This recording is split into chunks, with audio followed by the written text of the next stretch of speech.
அப்படி பார்த்தீங்கன்னா அதனுடைய 16வது வசனம், 11 சீஷர்களும் கலிலேயாவிலே இயேசு தங்களுக்கு குறித்திருந்த மலைக்கு ஆண்டவர் யார்கிட்ட பேசுகிறாரு? 11 பேரோடு பேசுகிறார். இங்கே யூதாஸ் இல்லை, மரித்து போனார். 11 பேரோடு கூட என்ன பேசுகிறார்? நான் உங்களோடு கூட உலகத்தின் முடிவு வரைக்கும் என்ன செய்கிறேன், இருக்கிறேன் என்று சொன்னார். நான் இந்த வசனத்தை படித்த பொழுது, ஆண்டவரே உலகத்தின் முடிவு வரைக்கும் கூட இருக்கிறேன்னு சொன்னீங்களே, அப்படின்னா இந்த 11 பேரும் உலகம் முடிகிற வரைக்கும் உயிரோடு இருப்பாங்களா அப்படின்னு கேட்டேன். இல்ல, அப்படி இல்ல. அர்த்தம் என்ன அர்த்தம்? இந்த உலகத்துல நான் உயிரோடு இருக்கிற வரைக்கும் என் கூட கர்த்தர் இருப்பார். ஆமெனா? என்னுடைய ஜீவன் இந்த உலகத்துல என்னைக்கு பிரியுதோ அன்றைக்கு என் ஜீவனை அவர் எடுத்துக் கொள்கிறார். அது வரைக்கும் அவர் என் கூட தான் இருக்கிறார். அல்லேலூயா சொல்லுங்க பாப்போம். நல்ல ஒரு வார்த்தை பயன்படுத்துகிறார் பாருங்க, சகல நாட்களிலும் என் கூட இருக்கிறார். இப்ப நான் ஆண்டவரை கேட்ட பொழுது சகல நாட்களில் கூட இருக்கிறேன்னு சொன்னீங்களா? பொதுவாகவே நம்ம கூட கர்த்தர் இருக்கிறத நம்ம எப்ப நினைச்சு நன்றி சொல்லுவோம் தெரியுமா? நமக்கு நல்லது நடந்தா கர்த்தர் என் கூட இருக்கிறார். இல்லைன்னு சொல்லுங்க பார்ப்போம். சொந்த பைபிள்ல இருந்து சில நாட்களை நான் உங்களுக்கு சொல்லுகிறேன். சகல நாட்களுக்கு நிறைய எழுதிட்டே இருக்கலாம். சோத்திரம். தேவன் எனக்கு கொடுக்கிற வெற்றியின் நாட்கள். எனக்கு ஒரு வெற்றி கிடைச்சுன்னா கர்த்தர் என் கூட இருந்தா நான் ஜெயிச்சிட்டேன். படிக்கிற பிள்ளைங்க கேட்டு பாருங்க, எப்படி பேசுறீங்க, இயேசுவா கூட இருந்தாங்க, நான் ஜெயிச்சிட்டேன், நல்ல மார்க் எடுத்தேன்னு சொல்லுவோம்.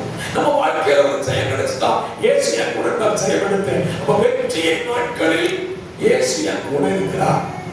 ஜபத்திற்கு பதில் கிடைச்சா என்ன சொல்லுவோம்? கர்த்தர் என் கூட இருக்கிறார். அல்லேலூயா சொல்லுங்க பாப்போம். அல்லேலூயா. சரி, என் கூட போராடுகிற சத்துரு அழிஞ்சிட்டான்னா கர்த்தர் என் கூட இருக்கிறார், நன்றி சொல்லுவோம். என்னுடைய குறைவுள்ள நாட்கள்ல தேவனை குறையை நீக்கினார், கர்த்தர் என் கூட இருக்கிறார் சொல்லுவோம். இதுக்கெல்லாம் பைபிள்ல எவிடன்ஸ் இருக்குது. குறைவுள்ள நாட்கள் எது? யோவான் 2ஆம் அதிகாரம்.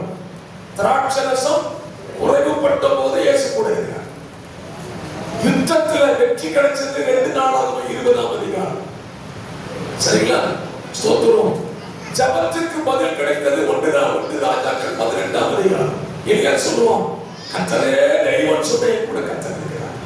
ஸ்தோத்திரம். கர்த்தர் நல்லவர். உபத்திரவத்தின் நாட்கள்ல கர்த்தர் கூட இருப்பார் பாருங்க. தானியேல் 3ஆம் அதிகாரத்துல அக்கினி சூளைக்குள்ள போகும்போது கர்த்தர் கூட இருந்தார். அழுகை நாட்கள் ஆதியாகமம் 21 ஆகார் அழுது கொண்டிருக்கிறார். கர்த்தர் கேட்கிற, ஆகாரே ஏன் அழுகிற? உனக்கு என்ன சம்பவிச்சது? பிள்ளை இருக்கிற இடத்துல கர்த்தர் என்ன செஞ்சாரு? ஜெபத்தை கேட்டாரு. இப்ப கர்த்தர் நான் அழும்போதே கூட இருக்கிறார். இது எல்லாமே நல்லதுதான். இதெல்லாம் நான் கர்த்தருக்கு நன்றி சொல்லுவேன். ஆனா ஒரு நாள சொல்லுவேன்.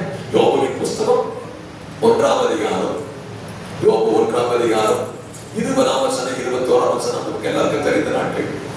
வாசிக்கலாமா? அப்பொழுது யோபு எழுந்திருந்து தன் சால்வையை கிழித்து தன் தலையை சிரைத்து தரையிலே விழுந்து பணிந்து, நிர்வாணியா என் தாயின் கர்ப்பத்தில் இருந்து வந்தேன், நிர்வாணியாக அவளிடத்துக்கு திரும்புவேன். கர்த்தர் கொடுத்தார், கர்த்தர் எடுத்தார், அவருடைய நாமத்துக்கு ஸ்தோத்திரம் என்றான். இது என்ன நாட்கள்? சந்தோஷப்படுற நாட்களா? ஜெபத்துக்கு கர்த்தர் பதில் தந்தார் சொல்ற நாளா? வெற்றி கிடைச்ச நாளா? என் குறைகளை நிறைவாக்கிற நாளா? இது என்ன நாள் தெரியுமா? யோபு 19:25 நீங்க வாசிக்கும் பொழுது 24 நீங்க வாசிக்கணும். 25 நமக்கு எல்லாருக்கும் தெரியும். 19:25 தான் மனப்பாடமா சொல்லிடுவோம். 24 அல்லது என்றைக்கும் நினைக்க அவைகள் கருத்துளிலே ஒளிபட்டு 26 இந்த தோல் முதலானவைகள். அப்ப இவன் எந்த கண்டிஷன்ல கேட்போம்? சரீரத்துல மொத்த வியாதி, தோல் அழுகி நாற்றம் எடுக்கிற கண்டிஷன்ல வந்துட்டு இப்போ யோபு என்ன சொன்ன தெரியுமா? 19:25 வாசிக்க. என் மீட்பர் உயிரோடு இருக்கிறார். இந்த நாட்களில நம்மளால சொல்ல முடியுமா கர்த்தர் என் கூட இருக்கிறாரு? சரீரம் அழுகிட்டு இருக்குது, சரீரத்துல நாற்றம் சுரண்டி எடுத்துட்டு இருக்கிறான். இவன் மனைவி என்ன சொல்றா? தேவனை தூஷித்து ஜீவனை விட்டுறியா? செத்துறா. சத்துரை சொன்ன இடத்துல யோபு சொல்றான், என் கூட கர்த்தர் இருக்கிறார். சொல்ல முடியுமா? என்னுடைய வாழ்க்கையில் நடந்த ஒரு சம்பவம் தான். அடிக்கடி பாசமாக ஞாபகப்படுத்துவாங்க. இங்க அப்படி சொல்லிக்க கூடாது. இங்க வந்து அடுத்த ஆண்டு வேளாங்கண்ணி மருத்துவமனையில் அனுமதிக்கப்பட்டு காய்ச்சலுடைய கோரம் என்னுடைய தலை கீழே வைக்க முடியல. தலை அந்த அளவுக்கு வலிக்குது. ஈரே கோரம். ஆண்டவர் பார்த்து கேட்டேன், ஆண்டவர் நீரும் என்ன கை விட்டுட்டீங்களா? என்னால நம்ப முடியல. என் கூட எனக்கு நீ இருந்தீங்கன்னா எனக்கு ஏன் இவ்வளவு கஷ்டம்? அப்ப நம்ம வாழ்க்கையை யோசிச்சு பாருங்க. நல்லா இருந்தா கர்த்தர் இருக்கான்னு சொல்லுவோம். வாழ்க்கையில பிரச்சனை தலை தூக்கிட்டுனா கர்த்தரா ஒருத்தர் போயா அவர் கூட இருந்து நான் எவ்வளவு கஷ்டப்படுறேன், மனம் பேதலிச்சு பேசிடுவோம். ஆனா ஆண்டவர் நமக்கு என்ன சொல்லி கொடுக்கிறாரு? சகல நாட்களிலும் உன் கூட தான் இருக்காரு. ஆமெனா. நமக்கு வியாதியின் உச்ச கட்டத்துல இருந்தாலும் சரி, அப்போ சொல்றாரு உன் கூட தான் இருக்கிறேன், பயப்படாத, உனக்கு ஒண்ணும் ஆகாது, உனக்கு ஆதரவுக்கு நான் விடவும் மாட்டேன். ஒருவேளை என் ஜீவன் பெரியதா இருந்தா என்னை அவன் எடுத்துக்கொண்டுதான் போவான். சொல்ல பார்ப்போம். கர்த்தர் என் கூட இருக்கிறார் அப்படி விசுவாசிக்கிறவங்க எல்லாம் கரம் உயர்த்தி ஆண்டவருக்கு நன்றி சொல்லிடலாமா? உங்க கூட கர்த்தர் இருக்கிறாரா? எல்லா நாளும் இருக்கிறாரா? ஸ்தோத்திரம். அல்லேலூயா. கீழே விழும்போது பாஸ்டர் இருக்கிறார். தாங்கிஸ்ல கீழே விழுந்தாலும் தாங்கி படைச்சு போன்னு சொல்றாருல, அவன் கர்த்தர் கூட இருக்கிறாருங்க. எனக்குள்ள ஒரு கேள்வி எழுப்பிச்சு, கர்த்தர் கூட இருந்தா பைபிள்ல 3 பேர் கேள்வி கேட்டார். கர்த்தர் கூட இருந்தா எனக்கு ஏன் இது நடக்குது? கர்த்தர் கூட இருந்தா ஏன் இது நடக்குது? ஒன்று நியாயாதிபதிகளின் புஸ்தகம் 1வது நியாயாதிபதிகள் 6ஆம் அதிகாரத்துக்குமாக நியாயாதிபதிகள் 6ஆம் அதிகாரம் அதனுடைய 1-2 வசனங்களை வாசிக்கலாம். இஸ்ரவேல் புத்திரர் கர்த்தரின் பார்வைக்கு பொல்லாப்பானதை செய்தார்கள். அப்பொழுது கர்த்தர் அவர்களை 7 வருஷம் மீதியானியரின் கையில் ஒப்புக்கொடுத்தார். இஸ்ரவேலர் விதை விதைத்திருக்கும் போது மீதியானியரும் அமலேக்கியரும் கிழக்கத்தி புத்திரரும் அவர்களுக்கு விரோதமாக எழுப்பி வந்து அவர்களுக்கு எதிரே பாளையம் இறங்கி விளைச்சல்களை கெடுத்து ஆகாரத்தை ஆகிலும் ஆடு மாடுகள் கழுதைகளை ஆகிலும் கர்த்தர் கூட இருக்கிறார். இவங்க விளைச்சா அறுக்கிறது யாரு? மீதியானியர். அமலேக்கியர் அறுத்துட்டு போறான். கீழே படிச்சு பார்த்தீங்கன்னா ஒரு மனுஷனா இருந்த கிதியோன் அவன் மேல நிலத்துல கோதுமையை விளைய வச்சிருக்கான். விளைய வச்சு அறுக்க ஸ்டேஜ்ல கொஞ்சம் கண்ணை மூடிட்டா யார் அறுத்துருவான்? அமலேக்கியர் அறுத்துருவான். இப்போ பத்திரமா நின்று அந்த கோதுமையை கொஞ்சம் கொஞ்சமா அறுத்து கணக்குல சேர்த்துட்டு இருக்கிறான். 12ஆம் வருஷத்துக்கு வாங்க. கர்த்தருடைய தூதனானவர் தரிசனமாகி பராக்கிரமசாலியே நல்ல வார்த்தை தானே, கர்த்தர் கூட இருக்கிறார் அப்படின்னா உடனே ஆமென் பிரைஸ் தி லார்ட் அப்படி சொன்னா நம்ம சொல்ல மாட்டோம் பாத்தீங்களா? அதே போல அவன் சொல்லல, கர்த்தர் கூட இருக்காரு. எப்படியா சொல்றேன்? நான் விளைக்கிற தானியத்தை கோதுமையை நான் விளைச்சிட்டு அது விளைச்சு வரும்போது இன்னொருத்தவங்க அறுத்துட்டு போனா கர்த்தர் கூட எப்படி இருக்காரு? சும்மா கூட பேசாதே, கிளம்ப வார்த்தையை சொல்ல பாருங்க.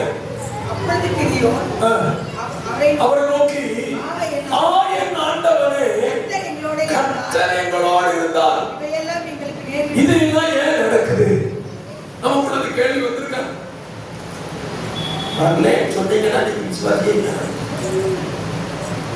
பாருங்க. ஏன் பாஸ்டர் நான் ஜெபிக்கலையா, நான் ஆராதிக்கலையா, கர்த்தருக்கு கொடுக்கலையா, நான் ஆண்டவரை உத்தமமா பின்பற்றலையா, பிறகு எனக்கு என்ன பிரச்சனை வருது? நான் சொல்லட்டா, இதெல்லாம் நமக்கு வர்றதுனால கர்த்தர் கூட இருக்காங்க. கடந்த நாட்கள் போதல இப்படி உற்சாகப்படுத்துகிற ஒரு வார்த்தையை சொன்னார். எனக்கு கொஞ்சம் தடவை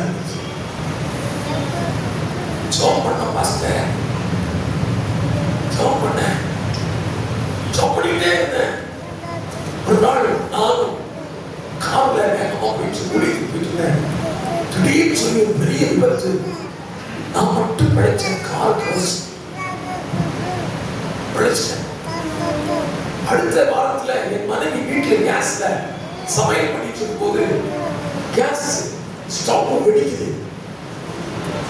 என் மனைவிக்கு எந்த சேதையில வெளியே வந்தா, அதுக்கு அடுத்த வாரத்துல என் மகன் கால் எடுத்துட்டு வெளியே போயிருக்கிறான். ஆக்சிடென்ட், அவன் மட்டும் தப்புனா.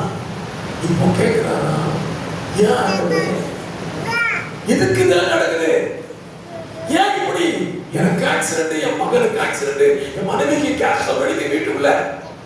கர்த்தர் சொன்னாரா, நீ ஜெயிக்கிற ஜெபத்துல சத்துருவுக்கு நிறைய பாதிப்பு வந்துச்சு. நீங்க ஜெபிக்கிற ஜெபத்துல அவனுக்கு பாதிப்பு அதிகம். அதனால மட்டும் என்ன செய்யறான், என்ன நீ அசைச்சிட்டியன்னு சொல்லி உன்னை தொட்டு பார்த்துருக்காப்பா, உனக்கு தீங்கு வரா. அல்லேலூயா சொல்லுங்க பாப்போம். அல்லேலூயா. நம்ம ஜெபிக்கிற ஜெபத்துக்கு எதிரா நமக்கு ஒரு போராட்டம் நடக்குன்னா எனக்குள்ள ஒரு விசுவாசத்தை சொல்லுகிறேன், எங்கேயோ சத்துரு என்னால வீழ்த்தப்பட்டு விட்டான். அவனுக்கு பாதிப்பு வந்ததுனால பொறுக்க முடியாம எனக்கு ஒரு சேதம். மேலே சொல்றேன், 14 நாட்கள் நாங்கள் கொடுவோமா ஜோமணி பேர் ஜபம் நல்லா போயிட்டு ரொம்ப சந்தோஷமா இருந்துச்சு. போன செவ்வாயில் புதன்கிழமை எங்க இருந்து வேலையை வந்துச்சுன்னு தெரியும். அப்பதான் அந்த அடுத்த நாள் இந்த மெசேஜ் கேட்கிறேன். அப்பதான் எனக்கு ஆண்டு சொல்லி கொடுத்தேன், இது ஒரு பிரச்சனையே கிடையாது, ஒன்னால பாதிக்கப்பட்டாங்க, அதனால ஒரு சின்ன பிரச்சனை கூட உண்டு பண்ணி பார்க்கலாம், சோதராத வேணாம் இல்லை சொல்லுங்க பாப்போம். அல்லேலூயா. அப்ப கர்த்தர் என் கூட இருக்கிறார் அப்படின்னா கிதியோன் கேட்கிறான், ஏன் இதெல்லாம் நடக்குது? நான் நினைச்சதை இன்னொருத்தா இருக்கிறோம், இது நல்லதா? அப்படி சொன்னாரு, பராக்கிரமசாலியே கர்த்தர் உன் கூட தான் இருக்கிறார். ஏன் கர்த்தர் இவங்க கூட இருக்கிறார்? அது ஒரு விஷயம். இரண்டாவது, மத்தேயு சுவிசேஷம் 11ஆம் அதிகாரத்துக்கு வா. இதெல்லாம் கேட்ட கேள்வி பதில நான் உங்களுக்கு பிரவேசிக்கிறேன். மத்தேயு 11ஆம் அதிகாரம் 2ஆம் வசனத்தை வாசிக்கலாம். அத்தருணத்தில் காவலில் இருந்த யோவான் கிறிஸ்துவின் கிரியைகளை குறித்து கேள்விப்பட்டு சீசரில் 2 பேரை அழைத்து வருகிறவர் நீர்தானா அல்லது வேறு ஒருவர் வர? ஏன் இந்த கேள்வி கேட்டாங்க? யோவான் சுவிசேஷம் 1ஆம் அதிகாரத்தை வாசிச்சீங்கன்னா இயேசு நடந்து போகிறத பார்த்தோம்னு சொல்லுவோம், இதோ உலகத்தின் பாவத்தை சுமந்து இருக்கிற இவன் தான் தேவாட்டுக்குட்டின்னு சொன்னான். இப்போ இந்த யோவான் கேட்கிறான், வருகிறது நீரா இல்ல இன்னொருத்தர் வருவாரா? ஏன் வர்றது நீரா இருந்தா நான் ஏன் ஜெயில இருக்கணும்? எனக்கு ஏன் ஜெயில் வாழ்க்கை? நீங்க தேவாட்டுக்குட்டி, நீ மேசியாவா இருந்தா நான் வெளியில இருக்கணும்.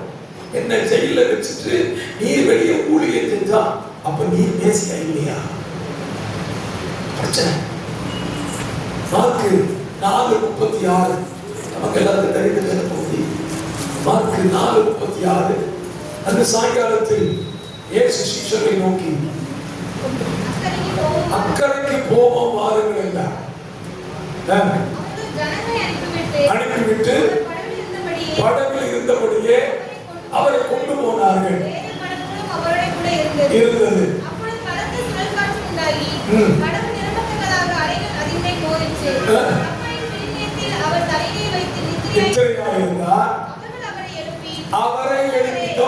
அவரை எழுப்பி போதகரே நாங்கள் மடிந்து போவது மக்கள். இப்ப யார் கூட இருக்கா? கூட இருக்கா இல்லையா? இயேசு கூட இருக்கல. இவங்க என்ன சொல்லி இருக்கணும்? பேசு. இயேசு படகில் தூங்கிட்டு இருக்காரு. இவன் எழுப்பி சொல்லியிருந்தா என்ன சொல்லிருக்கணும்? போதகரே நம்ம எல்லாரும் சாக போறோம் அப்படிதானே சொல்லிருக்கணும். அவன் என்ன சொன்னான்? நாங்கள் மடிந்து போவது மக்கள். அப்ப அவன் என்ன சிந்திக்கல? இவன் கூட இருக்கிறத சிந்திக்கல. என்னமோ படகுல இவன் மட்டும் தான் இருக்கிறான், இந்த கடல்ல இவங்க எல்லாம் செத்து போயிருவாங்க, இயேசு மட்டும் தப்பிச்சு. எனக்கு அந்த வசனத்தை படிக்கும் போது இன்னொரு காரியம் போனுச்சு. இயேசு எங்க இருந்தாரு? படகுக்கு தண்ணி வந்தா முதல்ல யார் சாவா? பக்கத்துல பார்த்து சொல்லுங்க. தண்ணி வந்தா முதல்ல யார் சாவணும்? இயேசு சாவணும். அப்படிதானே? இயேசு செத்துக்கு வரா? பக்கத்துல பார்த்து சொல்லுங்க. உனக்கு வந்த போராட்டத்துல முதல்ல செத்தா யார் தான் சாவணும்? செத்தா அவர்தான் சாவணும். அவரு சாவலைன்னா நானும் சாப்பிடணும். ஆமேனே காணுங்க. சப்பா இந்த விசுவாசி வாயை திறந்து வைங்கப்பா. அவர் சாவலைன்னா நானும் சாவ மாட்டேன். என்ன பிரச்சனை? அவன் கேட்கிற நாங்கள் மடிந்து போவது நமக்கு கவலை இல்லையா? 3 வேத பக்தியில 3 கேள்வி கேட்டேன். ஒருத்தன் கேட்கிறான், அவர் எங்க கூட இருந்தா இதெல்லாம் ஏன் நடக்குது? யோவான் கேட்கிற மருந்துக்கு மேசியா இருந்தா நான் ஏன் ஜெயில இருக்கிறேன்? இவன் கேட்கிற நீ எங்க கூட இருந்தா ஏன் கடல் கொண்டு இருக்கு? 3 கேள்வி சரிதானே? ஆண்டவர் சொன்னார், உலகத்தின் முடிவு வரைக்கும் சகல நாட்களும் உன் கூட தான் இருக்கேன்னு சொல்லிட்டாரு. ஆனா பிரச்சனை என்னன்னா, என் கூட கர்த்தர் இருந்தா இதெல்லாம் ஏன் நடக்குது?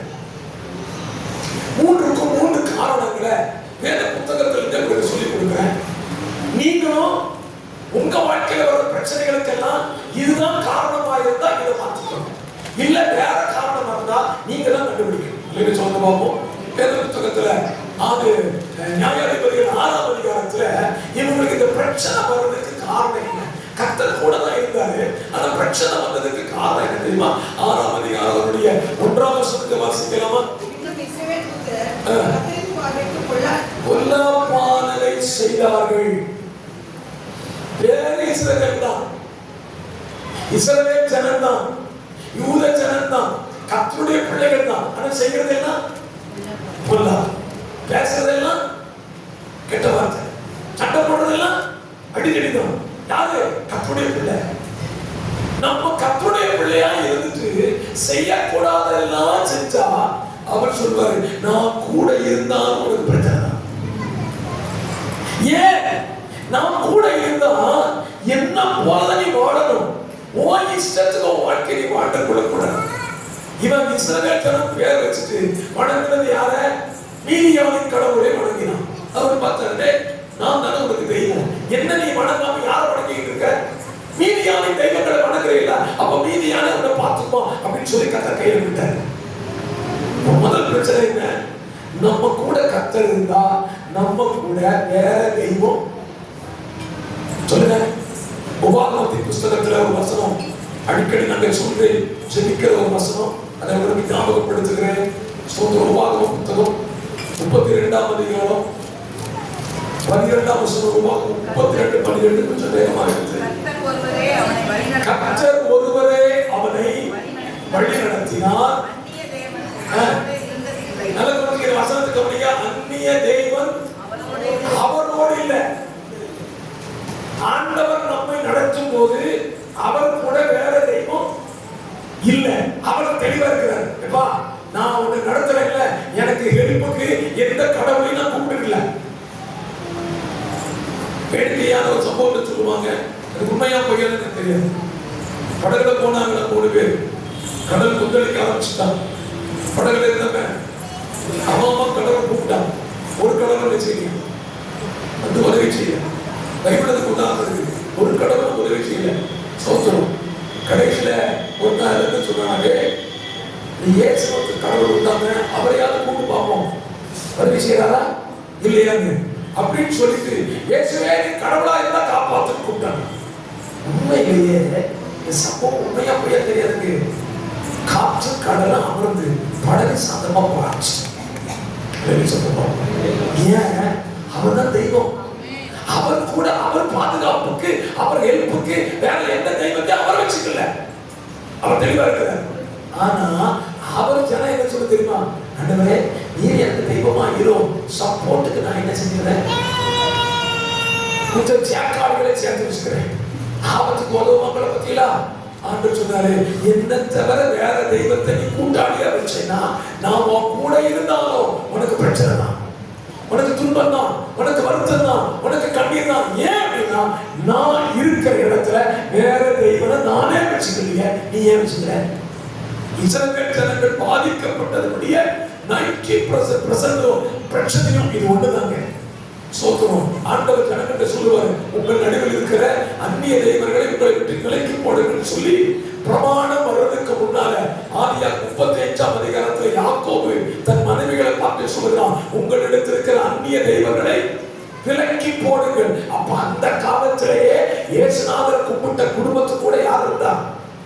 அந்நிய தெய்வம் இருக்கத்தான் செஞ்சது. அதனால யாக்கோபு குடும்பத்துல ஏராளம் பிரச்சனை. நான் இன்னைக்கும் உங்ககிட்ட நான் சொல்றேன், இங்க இயேசுவை ஆராதிப்பது உண்மையா இருந்தா அவரை தவிர வேற தெய்வத்தை வெச்சிக்க கூடாது. எந்த பதவிக்கு வேற தெய்வத்தை நாடிடக்கூடாது. அப்படின்னா அந்த இது அப்படிலாம் பார்க்கலாமா? நீங்க கை ரேகை பார்க்கலாமா? பார்க்கலாம். கை ரேகை யார் பயத்தை பார்ப்பீங்க? நம்ம கை ரேகை அவர் கையில இருக்குங்க. சொல்லுங்க பார்ப்போம். என் கை ரேகை யாருக்கு இருக்குது? அவர்கிட்ட தான் இருக்குது. அவர் என்னை உள்ள கைகளில் வரைஞ்சு வச்சிருக்கிறார். அவருக்கு தெரியாம எனக்கு ஒண்ணுமே நடக்க. அப்படின்னா முதல் ரீசன், எனக்கு இயேசு கூட இருந்தாலும் எனக்கு பிரச்சனை வருதுன்னா எங்கேயோ நான் வேற தெய்வத்தை ஆலோ பண்ணிருக்கிறேன். கிளியர் பண்ணுங்க. ரெண்டாவது மத்தேயு சுவிசேஷத்துல யோவான் ஸ்நானகர் ஒரு கேள்வி கேட்டான், வருகிறவர் நீதானா அல்லது வேறு ஒருவர் வர காத்திருக்க வேண்டும்? இதுக்கு பிரச்சனைக்கு என்ன காரணம் பாஸ்டர் அப்படின்னு கேட்டீங்கன்னா, யோவான் இயேசுவை விசுவாசித்தது உண்மை, இயேசுவை நம்பினது உண்மை, அவருக்கு ஞானஸ்நானம் கொடுத்தது உண்மை. அந்த பிரச்சனை என்ன? அவரை தப்பா புரிஞ்சுக்கிட்டான். இயேசு என் கூட இருந்தா நான் ஹாயா வெளியே செய்வேன், சுத்திட்டே இருப்பேன், ஊழியம் செய்வேன், பாவத்தை கண்டிப்பேன், பாவத்தை எதிர்த்து போராடுவேன், எனக்கு ஒரு பிரச்சனையும் வராதுன்னு நினைச்சான். அவனுக்கு கதை சொல்லிட்டான். யோவான் சிறைக்கு போவதற்கு காரணம் என்ன? பாவத்தை பாவம் சொல்லி முகத்துக்கு முகம் பேசுறான். அதனால தான் உள்ள போனான். அவன் ஒரு காரியத்தை புரிஞ்சுக்கணும், நம்ம சத்தியத்தை சத்தியமா சொன்னா நமக்கு பிரச்சனை வரத்தான் செய்யும். கர்த்தர் கூட இருப்பார், கர்த்தர் கூட இருப்பார். யோவான் ஸ்நானகருக்கு ஏற்றுக்கொள்ள முடியல. என்ன ஏன் செய்து வச்சுட்டாரு? அப்ப இவர் இல்லை தெய்வம், இவர் மேசியா இல்லை என்று பலம் ஆரம்பிச்சான். நம்ம வாழ்க்கையில் ஒரு காரியத்தை புரிஞ்சுப்போம், சத்தியத்தை நான் சொன்னா சத்துருவா ஆனாலும் எனக்கு பிரச்சனை இல்லை, நான் கர்த்தருக்காக நிற்பேன். அல்லேலூயா சொல்ல பார்ப்போம். மூன்றாவதாக மார்க்கு 4:36 நம்ம வாசிச்சோம். அந்த பிரச்சனைக்கு அவங்க எழுப்பி கேட்கிறாங்க, நாங்கள் மடிந்து போவது உமக்கு கவலை இல்லையா? இயேசு எழுப்பி நின்று காற்றையும் கடலையும் அதட்டிவிட்டு அவங்களை பார்த்து ஒரு கேள்வி கேட்டார். என்ன கேள்வி? அற்ப விசுவாசிகள், உங்களுக்கு ஏன் விசுவாசம் இல்லாம போயிடுச்சு? என் பிரச்சனைக்கு காரணம் என்ன? கர்த்தர் என் கூட இருந்தாலும் என்ன விசுவாசம் இருக்கணும்? கர்த்தர் என் கூட இருக்கிறாரு, என் போட்டு முங்காது, என் போட்டுக்குள்ள தண்ணி வந்தாலும் எனக்கு சேதம் வராதுங்கிற விசுவாசம் இல்லாம போனதான் பிரச்சனை. இப்ப நான் மதிய வேலையில சந்தமா உங்களுக்கு சொல்லித்தரேன், கர்த்தர் உங்க கூட கடைசி வரைக்கும் இருப்பார். எதை விட்டுறாதீங்க, விசுவாசத்தை விட்டு விடாதீர்கள். ஆண்டவர் மேல சந்தேகமே படாதீங்க. ஆண்டவரை பார்த்து கேள்வியும் கேட்காதீங்க. அன்று சொல்றாரு, என்ன மட்டும் தெய்வமா வச்சுப்போம். கர்த்தரை தங்களுக்கு தெய்வமாய் கொண்ட ஜனம் பாக்கியம் உள்ளது. அதையும் சொல்ல பார்ப்போம். முழங்கால் போடுவோமா? என் கூட சதா காலங்களிலும் கர்த்தர் இருக்கிறார். ஸ்தோத்திரம். அது என்னுடைய சந்தோஷ நேரத்தில் நேரமா இருக்கலாம், என்னுடைய துக்கத்தின் நேரமாக இருக்கலாம், என் கண்ணீரின் நேரமாக இருக்கலாம், என் அழுகையின் நேரமாக இருக்கலாம், நான் உபத்திரவப்படுகிற நேரமாக இருக்கலாம். என்னோடு கூட கர்த்தர் இருக்கிறார், என்னோடு கூட கர்த்தர் இருக்கிறார். ஸ்தோத்திரம். என் கூட கர்த்தரை நான் வச்சுட்டு கர்த்தருக்கு பிரியமில்லாத நான் செஞ்சுக்கிட்டு இருந்தேன்னா கர்த்தர் சொல்லுவாங்க, இல்லை நாம கூட இருந்தோம், உனக்கு பிரச்சனை வருதுன்னா நீ தான் அதுக்கு காரணம். என்னை தவிர வேறொரு தெய்வத்தை நீ வணங்காத, ஆராதிக்காத, அதுக்கு பின்னால ஓடாத, நான் தான் தெய்வம். கர்த்தர் ஒருவரே நடத்தினாரே, அந்நிய தெய்வம் அவனோடு கூட இல்லையே. உங்க கூட இயேசுவை தவிர வேறு தெய்வங்கள் நீங்கள் யாருக்கு தெரியாதபடி அதற்கான காரியங்களை செய்து கொண்டிருப்பீர்களானால் சத்துரு உங்களை சும்மா விட மாட்டாங்க. ஒரு வலதுகரத்தை உயர்த்தி சொல்ல முடியுமா? நான் ஆராதிக்கிற இயேசுவை தவிர வேறொரு தெய்வம் என் கூடாரத்தில் இல்லை, வேறொரு தெய்வம் என்னுடைய வாழ்க்கையில இல்லை, வேறொரு தெய்வம் என்னுடைய பயணத்தில் இல்லை, வேறொரு தெய்வம் என்னுடைய ஊழிய களத்தில் இல்லை, வேலை ஸ்தலத்தில் இல்லை. இயேசுவை தவிர என் கரங்கள் வேறொரு தெய்வத்துக்கு முன்பதாக கரம் எடுத்து கும்பிடாது என்னால சொல்ல முடியும் சொல்றவங்க உங்க வலது கரத்தை உயர்த்தி சத்துரு நம்ம ஏன் பின்தொடர்கிறான் தெரியுமா? அதுல ஒரு காரணத்தை நான் சொல்லி ஜெபிக்க விரும்புகிறேன். ஒரு காரணம், யாக்கோபை லாபான் பின்தொடர்ந்தான். என்ன ரீசன் கேட்டீங்கன்னா, லாபான் சொல்றான், உங்க அப்பா மேல இருக்கிற ஆசையில, உன் தகப்பன் மேல வைத்திருக்கிற அந்த ஆசையில, அவன் தகப்பன் வீட்டுக்கு போறதா தாராளம் போ, வேண்டான்னு சொல்லுங்க. நீ போகிற பிரயாணத்துல ஏன் தெய்வத்தை ஏன் எடுத்துட்டு போற? இன்னைக்கு பலருடைய வாழ்க்கையில சத்துரு பின்னால தொடர்றான்னு சொன்னான். அவன் சொல்ற ஒரு வார்த்தை, நீ ஆராதிக்கிற தெய்வத்தின் மேல வச்சிருக்கிற விசுவாசம் உனக்கு பெருசா இருந்தா இயேசுவை நீ பின்பற்றி போ, வேண்டாம் சொல்லவே இல்லை. என் தெய்வத்தை என்கிட்ட கொடுத்துரு, என் தெய்வத்தை என்கிட்ட கொடுத்துரு. யாக்கோவுக்கு தெரியாத லாபானின் விக்கிரகம் யாக்கோவுக்கு கூடாரத்துக்குள்ள இருந்துச்சு. கடைசி வரைக்கும் என் கூட இருக்கிறேன்னு சொன்னவர் என் கூட இருக்கிறாங்க. ஆனா அவர் சொல்றாரு, உன் கூடாரத்துக்குள்ள யாக்கோவின் விக்கிரகம் வேண்டாம், அந்நிய தெய்வங்களின் விக்கிரகங்கள் வேண்டாம். அவருக்கு பிரியமில்லாத எந்த காரியமும் உன் கூடாரத்துக்குள்ள, வாழ்க்கைக்குள்ள, தனிப்பட்ட ஜீவனத்துக்குள்ள வேண்டாம். அதை வேண்டாம் உதவி நான் உன் கூட இருந்த பாதுகாத்துக் கொள்வேன். எந்த தீங்கு வந்தாலும் சரி, உனக்கு சேதம் இல்லாமல் உன்னை பாதுகாக்கிற கர்த்தர், உன்னை பாதுகாக்கிற கர்த்தர். சீஷர்கள் படகிலே இயேசு இல்லாம பயணிக்கிறாங்க. படகு கடலிலே அலைகளிலே அலைப்பட்டு கஷ்டப்பட்டாங்க. இயேசு 4ஆம் ஜாமத்தில் நடந்து வந்து படகில் ஏறி படகை சாந்தமாய் கொண்டு போய் சேர்த்தார். இந்த மதிய வேளையில உங்க வாழ்க்கை படகுல எந்த போராட்டம், எந்த புயல் அடிச்சாலும் சரி, கர்த்தர் கூட இருக்கிறார். உங்களுக்கு சேதம் வராது. உங்களை பத்திரமா அக்கறை கொண்டு போய் சேர்ப்பார். அவர் அழைச்ச அந்த அழைத்த இடத்துல கொண்டு போய் சேர்க்க வேண்டிய இடத்துல சுகபத்திரமா உங்களையும் உங்க குடும்பத்தையும் கொண்டு போய் சேர்ப்பாங்க. நீங்க மட்டும் கர்த்தருக்கு உண்மையா இருங்க. நீங்க மட்டும் கர்த்தருக்கு விசுவாசமா பின்பற்றுங்க. நீங்க மட்டும் கர்த்தரை உறுதியா பிடிச்சு கொடுங்க. நிச்சயமா கர்த்தருக்கு நடக்குவார். பரிசுத்தமுள்ள நல்ல பிதாவே, உலகத்தை முடிவு புரியும் சகல நாட்களிலும் எங்களோடு கூட இருக்கிறேன் என்று சொன்ன வாக்கு கொடுத்த கர்த்தர், எங்க கூட நீங்க இருக்கிறீங்க. நாம் உங்க பிரியமா நடந்து கொள்வதற்கு பரலோக நாட்கள் எங்களுக்கு உதவி செய்யட்டும். வார்த்தையை கேட்ட பிள்ளைகளை ஆசீர்வதிங்கப்பா. அவங்க வாழ்க்கையில அவங்க கூட நீங்க எப்போதும் இருங்க. எந்த தீங்குக்கும் அவருடைய பிள்ளைகளை ஒப்பு கொடுக்காம காத்து பண்ணுங்க. இயேசுவின் நாமத்தை ஜெபிக்கிறேன் நல்ல பிதாவே.